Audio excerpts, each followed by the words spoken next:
জঙ্গলের মাঝে পিকনিক করছিল বেশ কয়েকটি দল। নাচে গানে গল্প খেলায় মশগুল ছিলেন সকলে। কোনো পিকনিকে গেলে যেমনটা হয় আর কি। অন্যদিকে রান্নাও চলছিল। আচমকাই সেই পিকনিকের মাঝে ঢুকে পড়ল একদল হাতি। আর তারপরই শুরু হয়ে গেল হুলুস্থুলুস কাণ্ড। পিকনিকের মাঝে অনাগত অতিথিদের দেখে আতঙ্কে রান্না খাওয়া দাওয়া ছেড়ে যে যেদিকে পারলেন ছুটে পালালেন। অনেকে আবার সঙ্গে নিয়ে আসা গাড়ি এবং বাসে আশ্রয় নিলেন।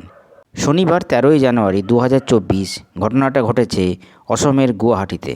শীত মানে পিকনিকের মরশুম, তেমনই বেশ কয়েকটি দল গুয়াহাটির একটি জঙ্গলে পিকনিক করতে গিয়েছিলেন। ওই জঙ্গলটি পিকনিক স্পট হিসাবেই পরিচিত, ফলে বছরের এই সময়ে সেখানে প্রায় প্রতিদিনই পিকনিক করতে আসেন অনেকেই। শনিবারও তেমন বেশ কয়েকটি দল পিকনিকে এসে নিজেদের মতো আনন্দে মেতেছিল, কিন্তু সেই আনন্দ যে মাটি হয়ে যাবে কেউ ভাবতে পারেননি। এক প্রত্যক্ষদর্শী জানিয়েছেন, সকলে যখন পিকনিকে ব্যস্ত ছিলেন, হঠাৎ 7-8টি হাতি ওই খোলা জায়গায় পিকনিকের মধ্যে ঢুকে পড়ে। হাতির দলকে আসতে দেখে রান্না খাওয়া ছেড়ে প্রাণ বাঁচানোর জন্য এদিক ওদিক ছুটে পালিয়েছেন তারা। যদিও হাতির দলটি কারোর উপর হামলা চালায়নি।